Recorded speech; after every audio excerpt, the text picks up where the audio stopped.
আমি তোমাদের কাছ থেকে ফিডব্যাক চাইবো যে বারাক ওবামার এই স্পিচটা সেটার কোন অ্যাসপেক্টগুলো নট উইথস্ট্যান্ডিং মাই অবজারভেশন আমার এগুলো বাদ দিয়ে বা এগুলো যদি তোমার কমন হয় গুড হ্যাঁ মানে কোন বারাক ওবামার স্পিচের কোন জিনিসটা তোমার কাছে তোমার নজর কেড়েছে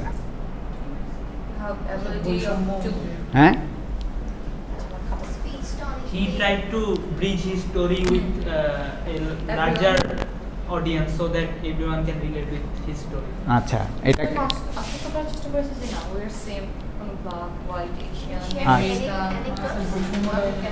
তার মানে এই জিনিসটাকে বলা হচ্ছে ইনক্লুশন শেয়ারিং আচ্ছা এইখানে বোধহয় সিম্বল ইউনিফাইং রেপুটেশন আচ্ছা অ্যানেকডোটস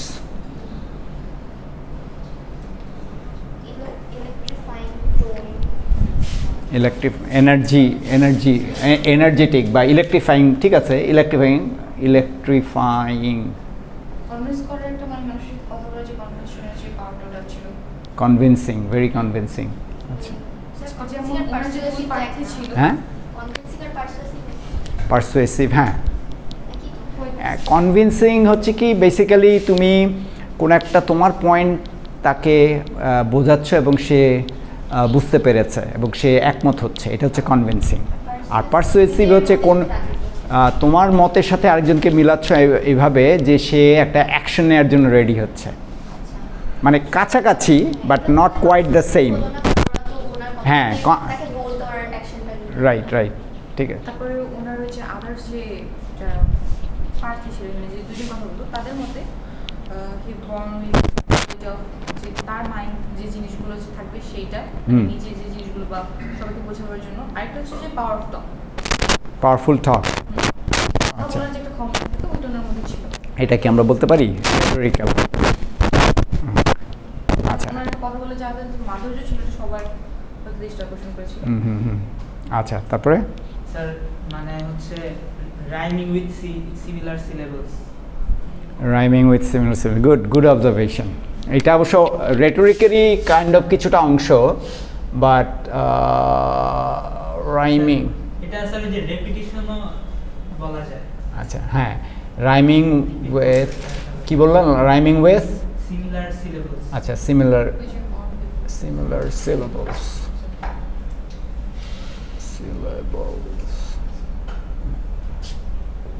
আচ্ছা আর কি আর আরেকটা লক্ষণীয় জিনিস হলো যদি কথা বলার সময় যখন যেটা মানে ফোকাসিং পাওয়ারফুল যেটা এটা বুঝতে যাচ্ছে সেই সময় আন্ডারস্ট্যান্ড হ্যান্ড পয়েন্ট করতে হ্যান্ড জেস্টার আচ্ছা ওকে বডি ল্যাঙ্গুয়েজের মধ্যেই পড়বে এটা আমরা যখন জেস্চারে বডি ল্যাঙ্গুয়েজ নিয়ে যখন কথা বলবো তখন এগুলো আরও আসবে আরও ক্লিয়ার হবে জেস্চার পশ্চার এখানে ফেশিয়াল এক্সপ্রেশন এইসব আছে আরও হ্যাঁ হ্যাঁ এনিওয়ান আর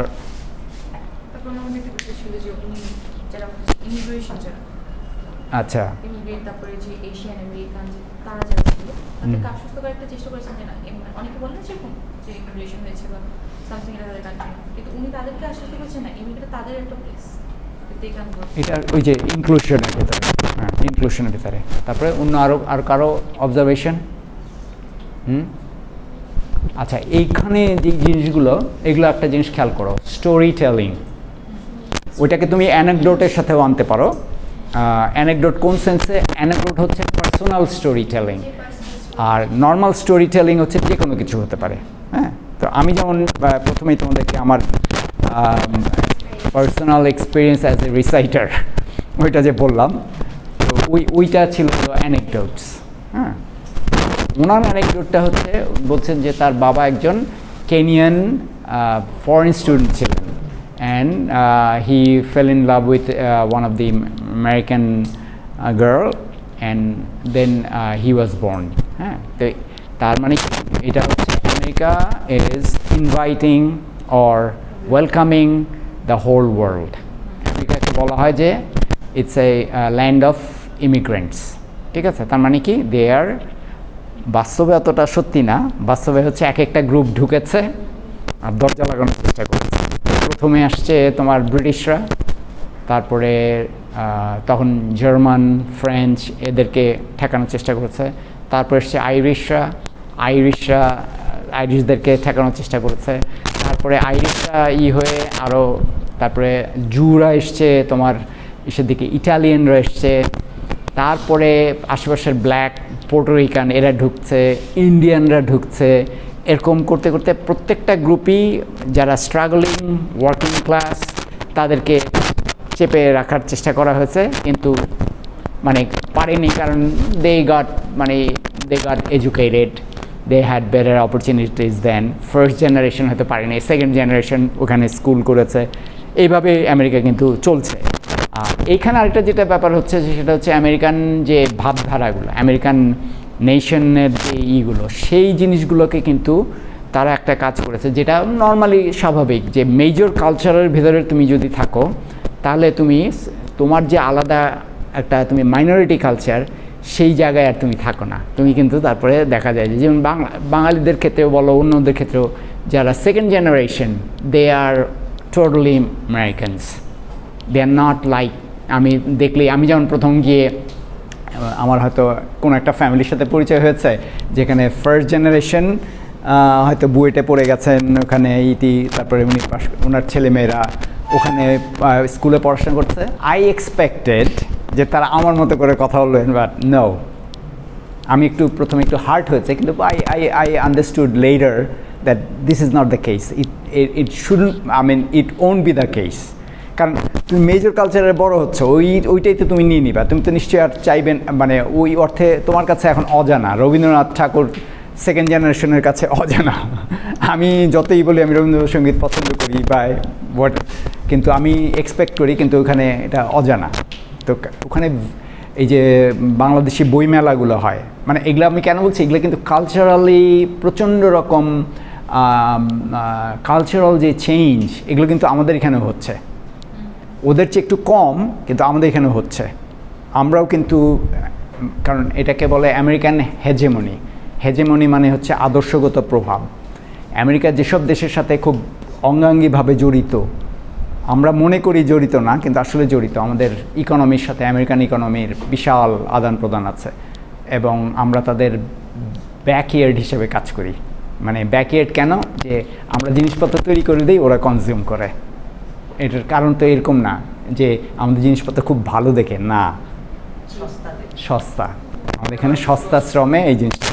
তো এইরকম হেজেমনি সারা ওয়ার্ল্ডে তার ছড়ানো আছে। আমি যখন when I was a teenager, তখন আমার একটা পেন ফ্রেন্ড ছিল ফিলিপিন্সের একটা মেয়ে।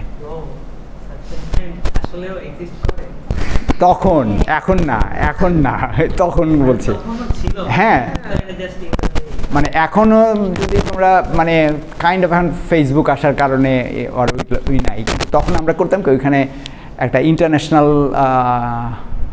কি সার্ভিস নামে একটা পেন ফ্রেন্ডদের সংস্থা ছিল, ওখানে তোমার রেজিস্ট্রেশন করতে হতো, হ্যাঁ, $5 রেজিস্ট্রেশন। তারপরে তারা তোমাকে এরকম চয়েস পাঠাতো যে তোমার এরকম এদের মধ্যে থেকে। তা আমি, হ্যাঁ, আদিকালের ফেসবুক বলতে পারো, বাট ভেরি ডিস্ট্রিবিউটেড, এবং অনেক সময় লাগতো। মনে করো তুমি করার 1.5 মাস পরে রিপ্লাই পেলে। তারপরে then I got 3 pen friends, আমি 3 জনকে আমি চিঠি লিখেছি, আমাকে 3টা দিয়েছে যে এইখানে আবার দিতে হতো যে তুমি কোন কোন দেশের সাথে। তা আমি বলছি any countries from Asia, any countries in the north America, any countries in Europe, এরকম। অস্ট্রেলিয়া তখন সামহাও বলি নেই আর কি।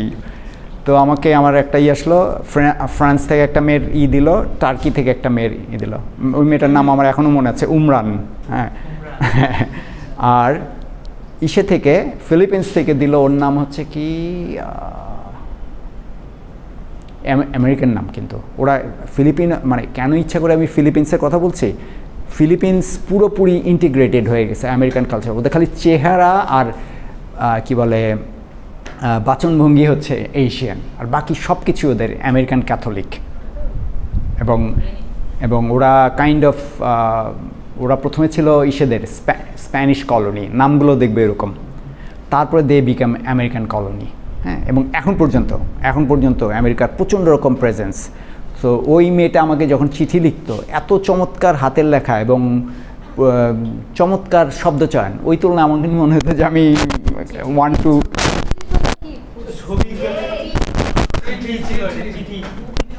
দিস ইজ রিয়েলি বিয়ন্ড মাই মানে আমি সরি আমি না, এটা আই শুড হ্যাভ এক্সপ্লেইন, কারণ ওই সময় ক্যামেরা এরকম পার্সোনাল ফোন এগুলো বলে কিছু ছিল না, ইমেল বলে কিছু ছিল না। তুমি you'd write by hand, then you'd put it in an envelope, দিয়ে ওই আমার বাসার কাছে গুলশানের পোস্ট অফিসে গিয়ে এটা ড্রপ করে আসতাম, ড্রপ করে আবার হয়তো মাসখানেক পরে পোস্টম্যান আমার নামে চিঠি আসলো, ওইটা খুলে দেখি। তো এখন আচ্ছা, সে আমাকে যখনই পাঠাচ্ছে তার ছবি পাঠালো, দেখলাম যে সে ও হচ্ছে ওর সিটিটার নাম হচ্ছে ইলো সিটি, আইএলও, এটা হচ্ছে লুজন আইল্যান্ড না কি জানি, ওইখানে সে রানার আপ সুন্দর বিউটি কন্টেস্টে রানার আপ। তা আমি বললাম যে ওয়াও। তো মানে তখন মানে ওর সাথে বিভিন্ন কথাবার্তা হতো, পরে আমি মানে এই চিঠি চালাচালি হতো, এই উমরান, তারপরে ফ্রান্সের মেয়েটার নাম ভুলে গেলাম, তো এগুলোর সাথে করার কারণ মানে তখন আমি এই যে বাইরের প্রত্যেকটা যে দেশ, তখন তো খালি আমরা ছবি ভিসিআর মাত্র এসছে হলো আমি যখন ক্লাস 8-এ পড়ি। সো ভিসিআর হচ্ছে তোমার এখন কি বলবো, এটা ডিভিডি প্লেয়ারেরই একটু ক্যাসেট টাইপেরই ঢুকিয়ে দিয়ে ভিতরে দিয়ে ওই ক্যাসেটটা প্লে করতো আর কি। এখন যেমন হ্যাঁ ভিডিও দেখতাম, হ্যাঁ। তো thought I would have to explain it this way. আচ্ছা না পারফেক্টলি অলরাইট। আচ্ছা, এটা যেমন অনেকটা ওই যে আমি ফেসবুকে একটা আছে তোমার পেজ আছে, হাইনলেন, রবার্ট হাইনলেন নামে একজন খুব নামকরা সায়েন্স ফিকশন রাইটার ছিলেন, তার নামে তার ফ্যানরা একটা পেজ রেখেছে, ওইখানে বিভিন্ন মজার সব কার্টুন দেখায়। তো ওইখানে দেখা গেলো যে একটা কার্টুনে দেখাচ্ছে যে একটা কিন্ডারগার্টেনে টিচার একটা স্মার্টফোনের এরকম কাঠামো তৈরি করে ওইটার মধ্যে দাঁড়িয়ে বক্তৃতা দিচ্ছে, বাচ্চারা খুব মনোযোগ দিয়ে শুনছে আর কি। তো এটা বোঝাচ্ছে যে ওই টিচিং মেথডটাও পাল্টে গেছে, এখন তুমি ওইসের ভিতরে মোবাইল ফোনের ভিতরে না দেখলে নাহলে ওরা কমফোর্টেবল ফিল করছে না। আমি এখন I am filling the same way, যে তোমাদের কনটেক্সটে আমাকে এইভাবে এটা করতে হবে, মানে বর্ণনা করতে হবে। আচ্ছা, এটা বলার কারণটা ছিল যে ওইখানে হ্যাঁ নামগুলো ছিল। আচ্ছা, আরেকটা ওখানে মজার কার্টুন ছিল, এটা হলো যে মিউজিয়ামে গিয়ে দুইটা ছোট বাচ্চা, তারা রোটারি ফোন চিনো, ডায়াল করে, ওইটা দেখে বলতেছে how did they keep it in their pocket. মানে ওই এখন তো ফোন তুমি পকেটে রাখতে পারো, তো আমাদের সময় তো এটা ছিল না, ল্যান্ড ফোন। তো এইটা কেমনে তুমি, সে বুঝতে পারছেন এটা কেমনে পকেটে রাখতো। So that is year context. হ্যাঁ, তো এইখানে ওবামা যে কাজটা করছেন যে বেসিক্যালি সবার কনটেক্সটটা টাচ করার চেষ্টা করছে। America is a nation of immigrants, আচ্ছা সেটা it includes everyone but not very willingly, কিন্তু সেই কথাটা উনি বলছেন না, কারণ ওটা বললে আবার অনেকের শত্রু হয়ে যেতে পারেন। আচ্ছা, তারপর এই যে উনি ডিভিশনের কথা বলছেন যে রেড হোয়াইট, রেড ব্লু বুঝো, মানে রেড ব্লু এইগুলা রেডটা হচ্ছে যেই স্টেটগুলো কনজারভেটিভ সেগুলোকে রেড স্টেট বলে। দেখবা যে ট্রাম্প লালটাই পরে মাঝে ওর সে কথা বলে, এটা হচ্ছে রেড স্টেট। ব্লু স্টেটগুলো হচ্ছে ডেমোক্র্যাট, ঠিক আছে? যেই স্টেটগুলোতে ডেমোক্র্যাটদেরই বেশি, লিবারাল, তাদেরকে বলে ব্লু স্টেট। তো সে বলছে there is no blue, no, মানে এটা হচ্ছে বলছে, কিন্তু আসলে কিন্তু এটা আছে এবং এটা থেকে অতিক্রম করা যাবে না, কিন্তু সে তার হোয়াইট ভোটারদেরকে করার জন্য।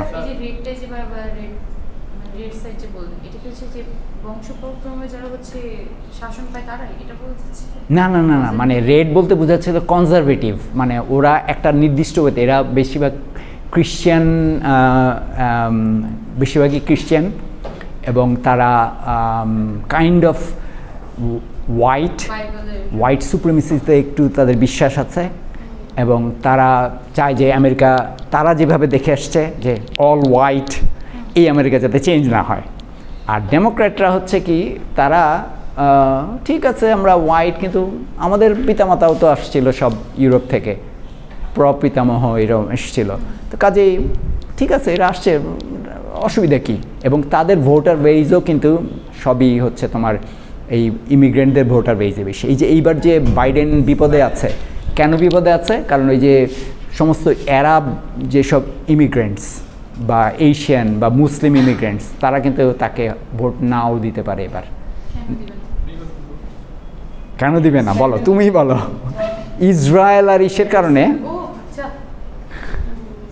সো এই যে মানে ওবামা চেষ্টা করেছে এই দুই ধরনের কনস্টিটিউয়েন্সিকেই একসাথে নিয়ে আসতে। সো এই যে রেটোরিকগুলো আর কি, যে ইনক্লুসিভ রেটোরিক, হ্যাঁ, যে আমি ইউনাইটেড স্টেটস অফ আমেরিকা, মানে আমরা ইউনিফাইড, এই জিনিসটা বোঝানোর জন্য। হ্যাঁ, ওইটাই বারবার রিপিট করছে। আচ্ছা, তারপরে আরেকটা ব্যাপার, আমেরিকান সোসাইটির যেটা বেস্ট ক্যাপ সিক্রেট বলা হয়, সেটা হচ্ছে যে বলা হয় যে you work hard and you will succeed. Working ক্লাসের লোকজন প্রচুর আছে, প্রচুর কাজ করতেছে, প্রচুর ইমিগ্রেন্টরা কাজ করে যাচ্ছে, বাট কিন্তু উপরে উঠতে পারছে কম। কিন্তু যারা উঠতে পারছে তাদের স্টোরি খুব ভালোভাবে বর্ণনা করা হচ্ছে। এই Kamala Harris, Barack Obama himself.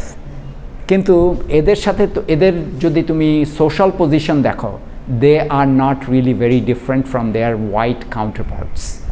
হোয়াইটরা যারা আছে তাদের চেয়ে তাদের এডুকেশন লেভেল, ভালো ইউনিভার্সিটিতে পড়েছে, ভালো স্কুলে গিয়েছে। হ্যাঁ, ওবামার মা প্রচণ্ড কষ্ট করেছে তাকে নিয়ে, সিঙ্গল চাইল্ড হিসাবে, সিঙ্গল মাদার হিসাবে। বিল ক্লিন্টনেরও একই ব্যাপার ছিল। এরা এসছে মোটামুটি middle class or lower middle class family থেকে, কিন্তু they went to the top, but not all can do that. কিন্তু ওইটাকেই আমেরিকান মানে ব্যবহার করে যে এই anyone can make it to the top, সে উপরে উঠতে পারে। হ্যাঁ, অত্যন্ত কম, শুধু কম না, অত্যন্ত কম। আচ্ছা, এইটা একটা স্টোরি। আর তারপরে রিপিটেশন তো বলেছে, ইউনিফাইং ইলেকট্রিক ল্যাঙ্গুয়েজ ব্যবহার করছে। সিম্বলগুলো হচ্ছে ওই যে দেখো, এইটা বলেছে মেইকং ডেল্টা, এটা কি ভিয়েতনাম যুদ্ধের একটা সিম্বল টাইপের। ভিয়েতনাম যুদ্ধ কিন্তু আমেরিকাতে প্রচণ্ড রকম একটা আলোড়ন তৈরি করেছিল ভিয়েতনাম যুদ্ধ। কারণ কি, প্রচুর আমেরিকান মারা গেছে ওই সময়। তারা গিয়ে নর্থ ভিয়েতনাম আলাদা হয়েছিল, তাকে সাবডু করার চেষ্টা করেছে। সাউথ ভিয়েতনাম ছিল তাদের দখলে। এখানে তারা পুরো ভিয়েতনামে বোমা ফেলে শেষ করে দিয়েছে। কার্পেট বম্বিং কথাটা ওইখানে ওই সময়কার একটা খুব বড়ই, যে কার্পেট বিছিয়ে দিলে যেরকম পুরোটাই বিছিয়ে যায়, ওইরকম এমনভাবে বোম ফেলেছে যে সব হয়ে গেছে। তো ওই হ্যাঁ, তারপরেও পারেনি। ভিয়েতকং বলা হতো আর কি, তখনকার যারা গেরিলারা। 1965 থেকে বোধহয় শেষ হলো গিয়ে 1973 বা 75-এ, বোধহয় 75-এ শেষ হয়েছে আর কি। হ্যাঁ, সো মানে এগুলো হচ্ছে turning points in American history. সে একই সাথে যেটা করেছে, এই আমেরিকাতে যেটা হয় মানে খুব কি বলবো এটাকে, যে প্যাট্রিয়টিজমের আশ্রয় নিয়ে এই ছেলেমেয়েগুলোকে যুদ্ধে পাঠানো হয়। ঠিক আছে, যে you are upholding your country, you are saving democracy. অন্যান্যরা, এটা ওই যে পুরনো হোয়াইট ম্যানস বার্ডেন বলে ওদের একটা কথা আছে হিস্ট্রিতে, আমি তোমাদেরকে বলি নাই মনে হয়, মানে আমেরিকান হিস্ট্রিতে এরকম হোয়াইট ম্যানস বার্ডেন, যে হোয়াইটদের উপরেই সারা আল্লাহ খোদা তাআলা তাদেরকে এই দায়িত্ব দিয়ে দিয়েছে যে সারা পৃথিবীকে এডুকেট করা। ওইটারই একটা সুডো জিনিস হচ্ছে যে এরা খুব প্যাট্রিয়টিক, হ্যাঁ, এরা দেশের জন্য জীবন দিতে গেছে, এই গেছে সেই গেছে। এটা কিন্তু খুব চমৎকার একটা কি বলবো, এক ধরনের মন্ত্র টাইপের, যে দেশের জন্য জীবন দিয়ে দিয়েছে। হ্যাঁ, কিন্তু আসলে দেখা যাচ্ছে যে আমেরিকান কর্পোরেশনগুলো বিভিন্ন জায়গা থেকে বিভিন্ন জায়গায় কলোনি তৈরি করছে, করছে, সেইগুলোর জন্য এই গরিব মানুষের বাচ্চা কাচ্চা গিয়ে প্রাণ দিচ্ছে। আমেরিকান মিলিটারিতে কিন্তু হোয়াইট মানে সুপার ক্লাস বা ওয়েলদি লোকজনের ছেলেমেয়েরা কোনোদিনও যায় না, সব ওই ওয়ার্কিং ক্লাস লোকজনে যায়। তো ওদেরকে তো একটা বুঝ দিতে হবে যে কেন ওই মানে 2003-তে সিন্ডি শিহান নামে একজন মহিলা, তার ছেলে মারা গিয়েছিলেন ইরাক যুদ্ধে, বিশাল আন্দোলন গড়ে তুলছিলেন যে কেন আমাদের বাচ্চা কাচ্চা গিয়ে প্রফিট অয়েলের জন্য প্রাণ দিবে। না, এটা বাধ্য ঠিক না, তুমি জিনিসটাকে এইভাবে দেখো। আচ্ছা, এখানে অনেক কথাই চলে আসে, be all you can be, এটা বলেছিলাম তোমাদেরকে। আমেরিকাতে ওই আমেরিকান আর্মির একটা অ্যাড দেয়, ওরা বিভিন্ন হাইটেক গিয়ার নিয়ে কাজ করতেছো, হেলিকপ্টার থেকে ধাম করে লাফিয়ে পড়ছো, পুরো বডি আর্মার এই সেই বিভিন্ন সব হাইটেক গ্যাজেট নিয়ে তুমি একজন সোলজার, মানে একেবারে ঠিক ইসের মানে হ্যাঁ টম ক্রুজের টপ গান ছবি খুব ফ্যাসিনেটিং করে প্রেজেন্ট করে। এবং তার মানে কি, তোমার লাইফে যে স্বপ্ন তুমি সেটা হতে পারো, স্বপ্নটা কি আমি একজন সুপার হিউম্যান হব। জিআই জো কথাটা শুনেছ? জিআই জো হচ্ছে এরকম একজন সোলজারের, প্যাট্রিয়টিক হিরো সোলজারের একটা প্রতিমূর্তি এরকম। না না, সাইবর্গ হিসাবে মানে মুভিতে এসছে, কিন্তু প্রথমে এটা শুরু হয় হচ্ছে কমিক হিসাবে, যে একজন দেশপ্রেমিক সোলজার, সে দেশের জন্য বিভিন্ন কাজ করে, সুপার হিরো এরকম টাইপের। তো এই যে সিম্বলগুলো, এই সিম্বলগুলো ব্যবহার করে, এবং এখানে মেকং ডেল্টার যে ওইখানে পেট্রোল দিচ্ছে, পেট্রোল বোর্ড যেত না, যে নদী পাহাড় এরকম করে আমেরিকান সোলজার আছে, সেই সোলজারের কাহিনী আমি বলছি। মানেটা কি? মানেটা হচ্ছে যারা ওইখানে গিয়ে প্যাট্রিয়টিক কাজ করছে, আমরা তাদেরকেও ভ্যালু করি। তো প্রচুর এরকম দেখবো যে আমেরিকাতে যখনই তাদের ইন্ডিপেন্ডেন্স ডে হলো 4th of July, এই 4th of July দেখা যায় যে প্রচুর বাসার সামনে ফ্ল্যাগ তুলে একেবারে করে, তারপরে অনেক জায়গায় হয়, অনেক যারা ভেটারেন বলে ওদেরকে, যে যারা অবসরপ্রাপ্ত সৈনিক, তারা ইউনিফর্ম পরে, গ্রিন ব্যারে পরে, ব্যারে বুঝিত না, এরকম মাথা ঢাকার টুপিতে ব্যারে পরে তারা ওই দিন বের হয়, আবার মেডেল টেডেল ঝুলিয়ে বের হয় আর কি। এইটা হচ্ছে এক ধরনের তাদেরকে সন্তুষ্ট রাখা, যে ইউ হ্যাভ ডান সাম এই service to the country. But আসলে কাদের জন্য তুমি সার্ভ করেছো? আসলে সমস্ত কর্পোরেশনগুলো, বড় লোক যারা, বাট তাদের ছেলেমেয়েরা কিন্তু যুদ্ধে যায় নাই। তো এই যে বুশ সম্বন্ধে এই একই কথা বলা হয়, যে বুশ মানে যখন ওবামা যখন আসছে, তার আগে কিন্তু এটা বুশের সময় আর কি, ওই প্রেসিডেন্সি কিন্তু এরা হেরে গেল। কারণটাই হচ্ছে যে তখন মানে বুশের সম্বন্ধে ওই রকম এক কথা আসছে যে সে ডজ দিয়েছে, কনস্ক্রিপশন বলে এগুলোকে। কনস্ক্রিপশন মানে হচ্ছে জোর করে আর্মিতে যাওয়া, যেটা এখন ইউক্রেন করছে আর কি। হ্যাঁ, ইউক্রেন করছে। কারণটাই হচ্ছে যে সে আর লোকজন পাচ্ছে না, মানে এখন তারা এই বয়স সীমা এখন কত 27 ছিল, এটা নামিয়ে বোধহয় 25-এ নিয়ে আসছে, এই জাস্ট নিয়ে আসার জন্য। তাদেরকে আবার বিভিন্ন ইনসেন্টিভ দিচ্ছে। আবার যদি কেউ আর্মি থেকে পালায়, তাদের জন্য খুব কঠোর শাস্তি ছিল, সেগুলো কমিয়ে নিয়ে আসছে। হ্যাঁ, ইসরায়েল, এই সমস্ত কিছু। হ্যাঁ, তো মানে এখন জিনিসটা যেটা হচ্ছে, যে মেসেজটা হচ্ছে ওইটাই, যে you are trying to invoke কথাটা আমি বুঝি আনাদার। হ্যাঁ, বলো মানে কি? লিখে রাখলেই মনে থাকবে, বা প্রত্যেক দিন একটু দেখতে হবে। ইনভোক হচ্ছে ডেকে আনা, মানে ওই এটা তুমি ইনভোক অ্যান ইমেজ, ইনভোক কি বলে, একটা স্মৃতি টেনে আনা। তো সে এই মেকং ডেল্টা এগুলো যখন বলছে, তখন সে এই জিনিসটাকে নিয়ে আসছে। আচ্ছা, এই যে স্কিনি কিড, এটা বলতে কিন্তু ওর নিজের কথা বুঝিয়েছে, যে skinny kid with a weird name, মানে বারাক নাম তো আমেরিকান কালচারে, পুরো হোয়াইট কালচারে এটা কি নাম, বারাক ওবামা, ওর বাবার কনটেক্সটে এসছে নামটা, কিন্তু মানে এটা তো আমেরিকানদের পুরো অপরিচিত নাম। এখন যেমন প্রচুর বাইরের নাম, মুসলিম নাম এসব তাদের কাছে পরিচিত, ইন্ডিয়ান নাম এগুলো তাদের কাছে পরিচিত। তারও আগে হচ্ছে ইটালিয়ান নাম, তারও আগে হচ্ছে মানে বা স্প্যানিশ নাম, এগুলো সবচেয়ে আজব লাগে ইংলিশরা যে ওয়াটার, উড, কুক, মানে এই নামগুলো আমি কোনো বুঝি না নাম কেন এটা? ফানি লাগে আমার। হ্যাঁ, রজার ওয়াটার্স। এই নামগুলো রাখি। রজার ওয়াটার্সকে চেনো? এলাস্টার কুক, তারপর স্যার যে মার্কুড, Salt.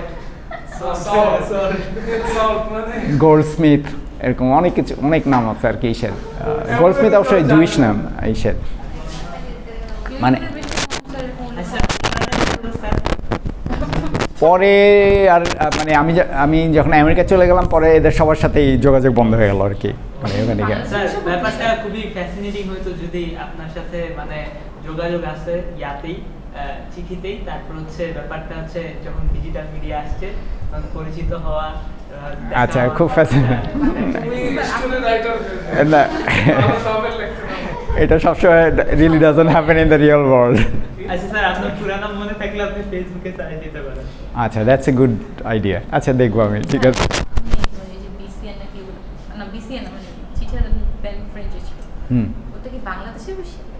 হ্যাঁ, মানে পেন ফ্রেন্ড মানে কি, you write with your pen, মানে you write a letter and that makes a friendship, a friendship through letters. না, ও ভাবছে আপনি যখন আমেরিকাতে ছিলেন তখন হচ্ছে এই- না না না না, আচ্ছা স্যার, বাংলাদেশে বুঝতে করছেন মানে ওনারা আপনাকে একটা চুজ করতে দিছে যে কার সাথে আপনি ফ্রেন্ড। না, কান্ট্রি চুজ করতে দিয়েছে, কান্ট্রি আর জেন্ডার এটা চুজ করতে। তা আমি মানে ওই হিসাবে যে অপোজিট জেন্ডার সাথেই কথা বলি কি, মানে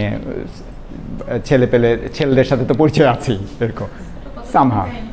এটা হচ্ছে 1983, 84 বা হ্যাঁ 82, 83 এরকম সময়। স্যার এই যিনি মানে যোগাযোগের এই মডেলটা খুব সুন্দর, এটা আবার বাংলাদেশে আনা প্রয়োজন। ওটা ফেসবুকে সন্তুষ্ট না না।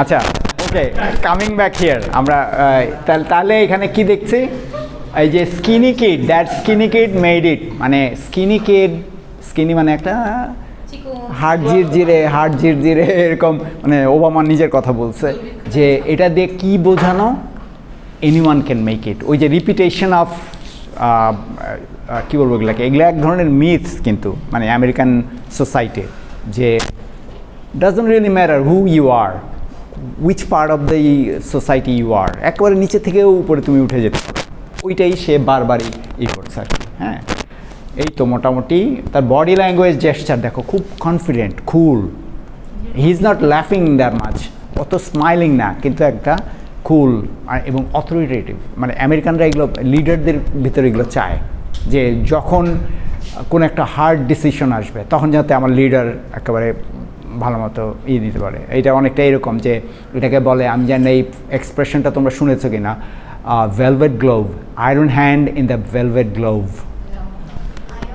Hand in the velvet glove, গ্লাভসের ভেতরে উপরে মখমলের কিন্তু ভেতরে ঠান্ডা শক্ত লোহার হাত, মানে কি যখন দরকার তখন তুমি you take off the gloves, হ্যাঁ, ভেলভেট গ্লাভস, হ্যাঁ, এবং তখন আসল জিনিসটা, কঠিন জিনিসটা বের হয়ে গেল। মানে তুমি এমনি নর্মালি উপরে খুব চমৎকার, খুবই নরম কথাবার্তা, কিন্তু যখন দরকার, আমেরিকানরা কিন্তু এগুলোও কিন্তু আমেরিকান হেজেমনির একটা অংশ, তো প্রথমে খুব নরম কথাবার্তা বলবে, এবার দরকার হলে তুলে নিয়ে চলে আসবে এরকম। বাংলা টার্ম আছে শুনছিলাম, চুপ করে থাকে, মুড করে থাকে। ও আচ্ছা, হ্যাঁ, ওটা হতে পারে, মানে ঝট করে। হ্যাঁ, কলারটা চেঞ্জ।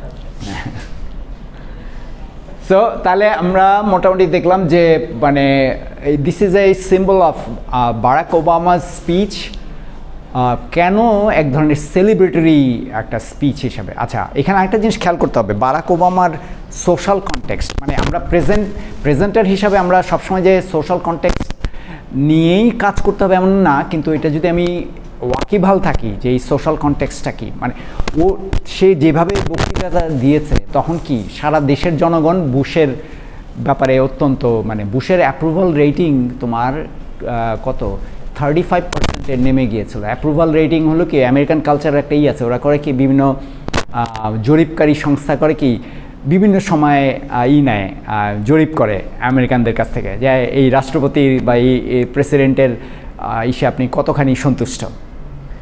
তো বুশেরটা নামতে বুশ যেটা এই যখন বাড়লো তোমার মানে যখন 9/11 ঘটলো এইটা, হ্যাঁ বুশের কিন্তু আসলে দুইজন, সিনিয়র বুশ হচ্ছে, হ্যাঁ এবং সিনিয়র বুশ জুনিয়র বুশ। এই জুনিয়র বুশ কিন্তু ওর বাবার চেয়ে কম বুদ্ধিমান, অনেকটা ইসের কাছাকাছি, ট্রাম্পের কাছাকাছি অলমোস্ট। তো মানে ওটা একটু কম বোঝা যেত আর কি। তো যাই হোক, হ্যাঁ মানে আচ্ছা ওইটা বলছো, ঠিক আছে ওকে। তো এখন মানে যেই জিনিসটা বলতে গেছিলাম কি, তো ওই যে সোশ্যাল কনটেক্সটে সবাই একটু হতাশ, আমেরিকা কোথায় যাচ্ছে কি হচ্ছে, তখন একজন স্ট্রং লিডার দরকার। সো ওবামা অ্যাকচুয়ালি কী করল যে হ্যাঁ, I am that man you are looking for. তো এই যে তোমার প্রেজেন্টারের মানে এটা তো আমরা যখন প্রেজেন্টেশনের কথা বলছি তখন এটা একটা স্মল ইসে, কিন্তু সে presenter for the whole nation, so he had to perform in that manner, তাকে ওইভাবে এবং he was quite capable of doing that. এমনি তাকে আমি খুব অনেস্ট, খুব ভালো মানুষ এটা মনে করি না, কিন্তু ওই যে একটা মানে একটা একটা ওইরকম একটা তার যে চেহারা তৈরি করা, আমেরিকান প্রেসিডেন্ট হ্যাঁ সব কিছু বোঝে আমেরিকান ইসের সাথে, কারণ বারাক ওবামার বিরুদ্ধে কিন্তু প্রচণ্ড রকমের রেডরা কনজারভেটিভরা বিভিন্ন তুলেছে, কি সেটা আউটসাইড ইমিগ্রেন্ট, সো এটা আমাদের আমেরিকা চুরি হয়ে যাচ্ছে, বাইরে থেকে লোক আসছে, না এখানে ভোট দিলে you will be in big trouble, যেটা ট্রাম্প বারবারই মানে নিয়ে আসার চেষ্টা করে যে ডেমোক্র্যাটরা কিন্তু দেখো ইমিগ্রেন্টদেরকে করেছে। কিন্তু মজার ব্যাপার, I can really attest to that, ডেমোক্র্যাটদের সময়ে কখনো ইমিগ্রেন্টদের খুব বেশি সুবিধা দেওয়া হয় নাই। যেই অ্যামনেস্টিগুলো আমেরিকাতে এসছে সেগুলো রিপাবলিকানদের সময় এসছে। কারণ কি, রিপাবলিকানদের প্রচুর মানে এগুলো সমস্ত কিছু পলিটিক্স এবং ইকোনমি একসাথে জুড়ে আছে, হ্যাঁ। তো ফলে যেটা হচ্ছে যে রিপাবলিকানরা দেখেছে যে বাইরের ইমিগ্রেন্টদেরকে যদি বিশেষ করে ল্যাটিন আমেরিকান এবং সাউথ আমেরিকান, ল্যাটিন আমেরিকা হচ্ছে মাঝামাঝি এই যে তোমার সাউথ আমেরিকার উপরের দেশগুলো, Venezuela, Guyana, Suriname, Costa Rica, Colombia এইসব, আর নিচের দিকেরগুলো হচ্ছে ওই যে কোস্টারিকার নিচের দিকে, তারপরে ব্রাজিল আর ক্যারিবিয়ান সির আশেপাশে যেই স্প্যানিশ স্পিকিং যে দেশগুলো আছে, ডোমিনিকান রিপাবলিক, ওই দেশগুলোকে, হ্যাঁ কিউবা, এই দেশগুলোর থেকে যে ইমিগ্রেন্টরা ঢুকেছে আমেরিকাতে, এদেরকে দিয়ে প্রচুর ফার্মে কাজ করানো যায়, প্রচুর ক্যালিফোর্নিয়ার ফার্মে, ফ্লোরিডার ফার্মে, ওই দেশগুলোর গরম জায়গা, তো ওইখানে কিন্তু প্রচুর ফলমূল, শস্য এইসব তৈরি হয়। তো ওই সব জায়গায় ফার্মে কাজ করানো যায়, ওইখান থেকে একটা প্রেশার তৈরি হয়েছে। এরকম তারা এটা দেখতে পেয়ে তারা এই অ্যামনেস্টি দিয়েছে যে হ্যাঁ তোমরা, এবং তারাই যেটা দেখেছে এই লোকগুলো কাগজপত্র নাই, তারা কাজ করে কিন্তু কোনো ট্যাক্স দেয় না, এই টাকা আবার চলে যায় হলো তাদের নিজেদের দেশে, ওই বিভিন্নভাবে হয়ে যায় হুন্ডির মাধ্যমে, এই দিক দিয়ে ওই দিক দিয়ে, কেউ হয়তো দেশে যাচ্ছে ওর হাতে দিয়ে দিল, এরকম বাঙালিরাও এরকম প্রচুর টাকা পাঠিয়েছে এসে, হ্যাঁ। সো এই জিনিসটা তারা রিয়েলাইজ করেছে, এদেরকে যদি আমরা লিগাল করে নেই তাহলে এরা আমাদের এখানে ট্যাক্স দেবে, সিটিজেন হওয়ার জন্য ট্যাক্স দেবে, তাহলে আমাদের টাকাগুলো থাকবে। ডেমোক্র্যাটরা কখনো এই ধরনের চিন্তাভাবনা করেন। ডেমোক্র্যাটদের সময় যেমন বিল ক্লিন্টন যখন ছিল তখন আমেরিকাতে প্রচুর লোকজন যারা অবৈধভাবে ছিল, বিশেষ করে বাঙালিরা, তারা বলছে যে হ্যাঁ ডক্টর ইউনুসের সাথে বন্ধুত্ব, তখন বিল ক্লিন্টন এসছে এদিকে, কোনো কিছুই হয়নি, মানে এটা নিয়ে হয়েছে। তো কাজেই মানে political world is a different story. But এইখানে আমি যে জিনিসটার দিকে তোমাদের দৃষ্টি আকর্ষণ করতে যাচ্ছি সেটা হচ্ছে যে তোমরা এইটা আবার ইউটিউবে আরেকবার দেখার চেষ্টা করো যে how he made himself as the emblem কথাটা বুঝি প্রতীক, যে সে emblem of America, strong America. সে হ্যাঁ আমার চেহারা কালো হতে পারে, বাট আমেরিকার যে আসল সেটা আমার ভিতরে আছে, এইরকম একটা দিয়ে সে হয়ে গেছে, ঠিক আছে।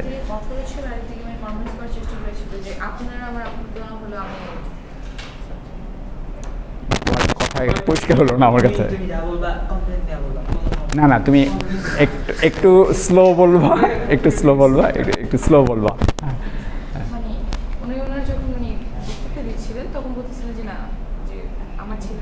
তাকে ওইভাবে ট্রিট করে ও মানে বুঝেছিল সবাই।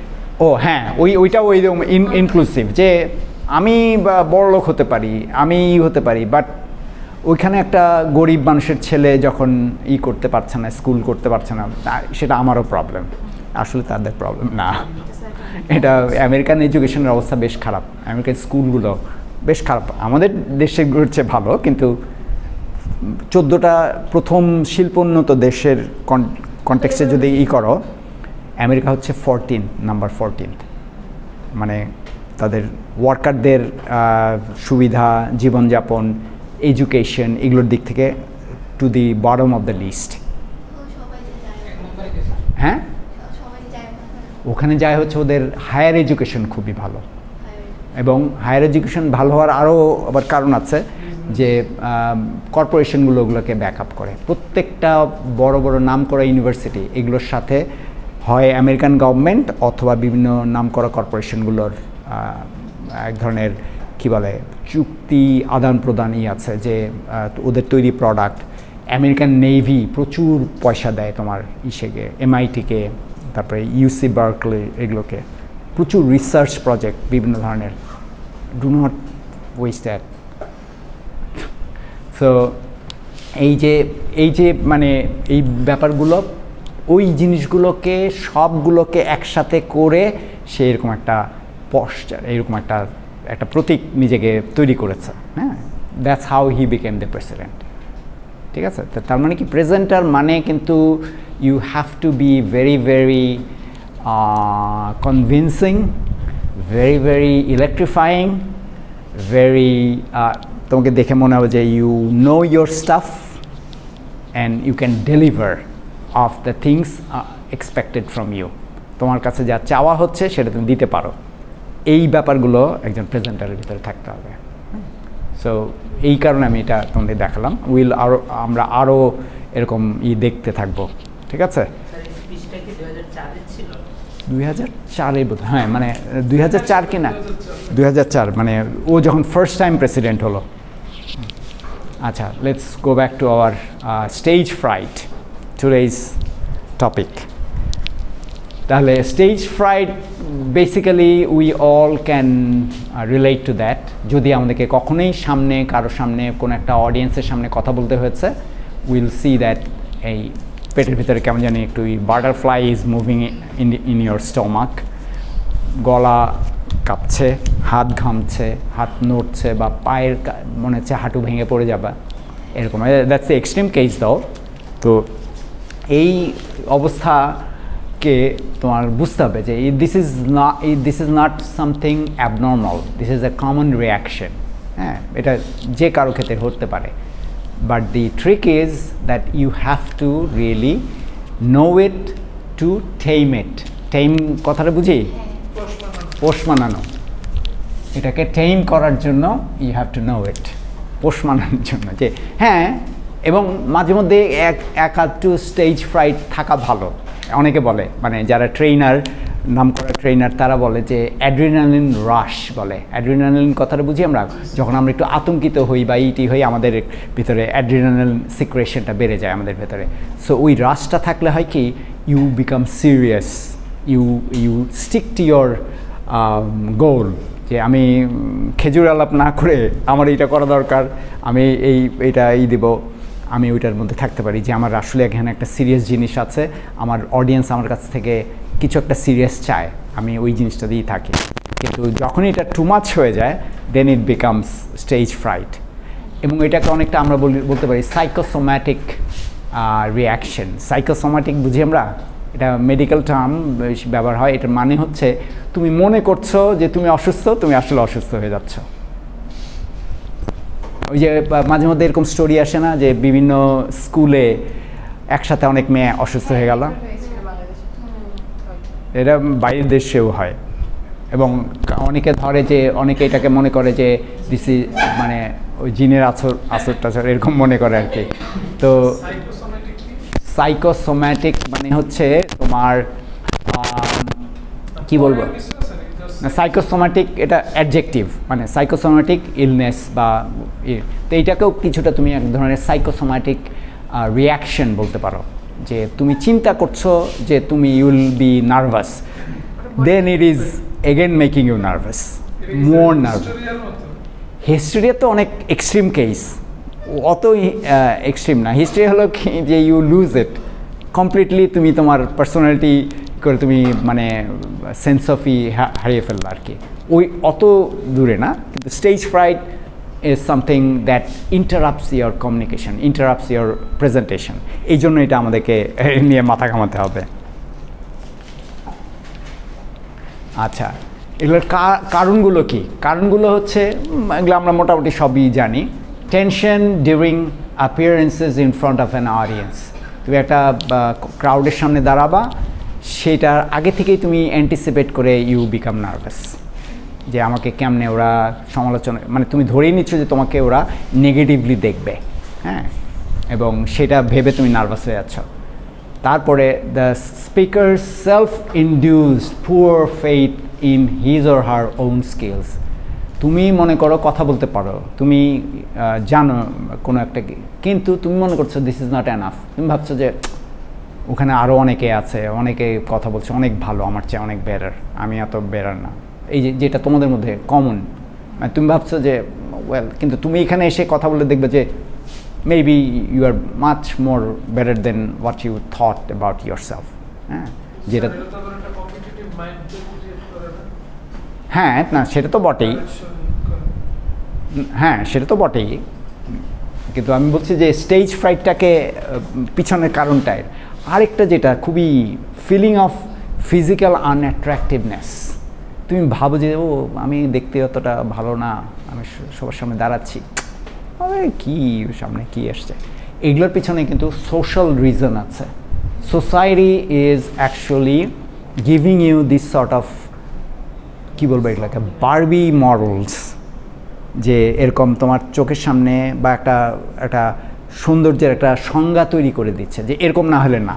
এবং সেটার মধ্যে কিন্তু আছে হলো হোয়াইট আরিয়ান বুঝি তোমরা না, আর্য একটা, যে ওই রকম না হলে, এরকম লম্বা চওড়া ফর্সা না হলে বোধহয় আমি কোনো প্রেজেন্টেবল কিছু না ফিজিক্যাল। এবং এটার কাইন্ড অফ, বিশেষ করে তোমাদের এখনকার সময় এই ব্যাপারটা আরও বেশি ডেঞ্জারাস কোন সেন্সে, যে এটা একটা নার্সিসিস্টিক কালচার হয়ে গেছে। নার্সিসাস নিয়ে বলেছিলাম আমি তোমাদেরকে, নার্সিসাস,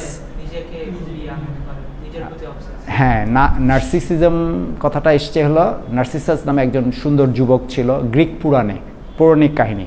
হ্যাঁ, আমি ওই ক্লাসে ওইটাতে আজকে অনেক কথাবার্তা হয়েছে, তো জাস্ট আমি সংক্ষেপে বলছি। সেটা হচ্ছে যে সে প্রচণ্ড রকম হ্যান্ডসাম ছিল, তাকে একজন দেবী, গ্রিক পুরাণে তো দেবদেবীদের প্রচুরই আছে, যে তারা আবার মানুষ, তারা এমনি প্রচণ্ড পাওয়ারের অধিকারী, সুপার বিইংস, বাট হ্যাঁ জুস, এবং কিন্তু তাদের ভিতরে আবার মানুষের মতো হিংসা, রাগ, বিদ্বেষ, লোভ সব কিছু আছে। এবং এটা মজার ব্যাপার হলো যে আমি জানি না তোমরা হোমারের নাম শুনেছ? হোমার অন্ধ গ্রিক পোয়েট, উনি হলো 8th century BC, 8th century BC, হ্যাঁ 8th century BC-তে উনি লেখা শুরু করেছিলেন। মানে অনেকে বলে যে যেহেতু অন্ধ ছিলেন উনি হয়তো মুখে বলতেন, অন্যরা লিখত আর কি। তো ওনার লেখা সবচেয়ে বড় হচ্ছে হলো হোমারের ইলিয়াড, অডিসি নামও হয়তো শুনেছেন। তো এই কাহিনীগুলো হচ্ছে এই গ্রিক দেবদেবীদের নিয়ে। এবং মজার ব্যাপার হলো যে I had to deal with this in my, এই যে আবার একটু অ্যানেকডোট না বললে হচ্ছে না। আমি এক সামারে আমার ইংলিশ ইলেকটিভ নিতে, আমাদের 2টা ইংলিশ ইলেকটিভ নেওয়ার কথা ছিল আর কি, মানে অ্যাপার্ট ফ্রম 2টা ইংলিশ কোর্স যেটা ম্যান্ডেটরি 101, 102, ওগুলোর পরে আরও 2টা ইংলিশ নিতে হয়। তো বেশিরভাগ ছেলে মেয়েরাই করতো কি পোয়েট্রি 101, মানে খুব easy first semester course English department, এগুলো নিত। কিন্তু ওই সেমিস্টারে fortunately or unfortunately it was not offered. So offered কোনটা করা হয়েছিল? এপিক অ্যান্ড ট্র্যাজেডি, এইটার কোর্স কোড হচ্ছে 250, ইংলিশ 250। এটা কি 250 মানে হচ্ছে থার্ড ইয়ারের সেকেন্ড ইয়ারের শেষের দিকের কোর্স। সো ডিফিকাল্টি লেভেল অনেক উপরে, বাট আই ডিডন্ট আন্ডারস্ট্যান্ড। আমি ভাবছি যে এপিক অ্যান্ড ট্র্যাজেডি এগুলো তো আমার পড়া আছে, গ্রিক ট্র্যাজেডি আমি ছোটোবেলা থেকেই পড়া, okay I can do it. নিয়ে আমি যেই বিপদে পড়লাম সেটা হচ্ছে যে we had to read 3 epic. Epic মানে বুঝিত না, মহাকাব্য, 3টা মহাকাব্য পড়তে হচ্ছে। এটা হলো এপিক না, ইলিয়াড পড়েছি আমরা, অডিসি পড়েছি, এবং ভার্জিলের ইনিড নামে আরেকটা আছে। ভার্জিল নামে একজন ইটালিয়ান কী বলে কবি ছিলেন, তার আরেকটা মহাকাব্য আছে ইনিড, ওইটা বেশ মজার। আচ্ছা যাই হোক, এর পাশাপাশি ট্র্যাজেডি আছে, যেহেতু ট্র্যাজেডির জন্য গ্রিক নাট্যকারদের অ্যাস্কিলাসের 5টা, সফোক্লিসের 8টা এবং ইউরিপিডিসের 3টা, এরকম কত হলো 5, 13, 16টা নাটক। 16টা নাটক, এই 16টা নাটক প্রত্যেকটার উপরে আমাকে আবার টার্ম পেপার লিখতে, মানে প্রত্যেকটা পড়ে পড়ে রিভিউ পেপার লিখতে হয়েছে, ওই 3টার জন্য 3টা term paper. It was a huge load. কিন্তু যেটা হচ্ছে, আমি ফর লাইফ আমি মোটামুটি একটা ভালো রকম একটা জ্ঞান পেয়ে গেছে, যেগুলো দিয়ে আমি I can easily take a course also, এরকম অবস্থা হয়েছে আর কি। So I really appreciated that. আর পরের যেটা নিয়েছিলাম ওটা হলো কম্পারেটিভ লিটারেচার। আচ্ছা, এখানে আমাদের ছিলেন, টিচার ছিলেন একজন জার্মান প্রফেসর শনহাইম, আমার এখনও মনে আছে ওনার নাম। উনি হচ্ছেন এই যে হোমারের ইলিয়াডের সবচেয়ে আধুনিক যে ট্রান্সলেশন রবার্ট ফেইগল যেই ভদ্রলোক লিখেছেন তার ডিরেক্ট ছাত্রী। তার মানে কি স্কলার মহিলার স্কলার টিচারের স্কলার ছাত্রী, এবং she also tried to make us scholars. তো ওই মানে আমার টিচার না, ওনার টিচার, আমার টিচার হচ্ছে ওনার ফার্স্ট নেমটা আমি ভুলে গেছি, শনহাইম হচ্ছে লাস্ট নেম, জার্মান, দ্বিতীয় মহাযুদ্ধের পর আমেরিকাতে গিয়েছেন আর কি। আচ্ছা আচ্ছা আচ্ছা, গুড গুড, করতে পারো। মানে উনি অবশ্য খুব নিরীহ সাদাসিধা মহিলা, মানে একদম টিপিক্যাল টিচার আর কি, কিন্তু বাট আই লার্নড আ লট, মানে বলতেই হবে। তো যাই হোক, যেটা বলছিলাম, মানে আমার এটা হচ্ছে কি, সিটি ইউনিভার্সিটি অফ নিউ ইয়র্কের সবচেয়ে বড় যেটা কন্ট্রিবিউশন আমাদের লাইফে, সেটা হচ্ছে যে এটা ইঞ্জিনিয়ারিং হও আর যে কোনো মেজরই হও, তোমাকে 30 credit at least literature, social science, philosophy, economics, history, music, এইখান থেকে 30 ক্রেডিট তোমাকে নিতে হবে। I took it at that time. এটা আমার কাছে মনে হচ্ছিলো যে এই ডিপার্টমেন্টগুলো তো চলে না, এগুলোকে আমাদের উপর দিয়ে ইঞ্জিনিয়ারিংয়ের স্টুডেন্টদেরকে দিয়ে মোটামুটি এটা চলে। 128, মানে বাকিটা হলো আমার মেজরের ক্রেডিট আর কি। তো এই যে মানে কিন্তু আই লার্নড আ লট ওই ব্যাপারটা। কিন্তু এইটা বলার উদ্দেশ্যটা কি?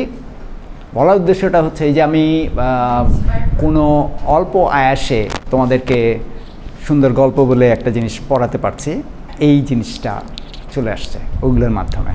মানে আই ক্যান ফিল ইট নাও, মানে কি আমি আরও যখনই টিচিংয়ে ঢুকেছি তখন থেকেই ফিল করছে যে আমার ওই পয়সাটা জলে যায়নি।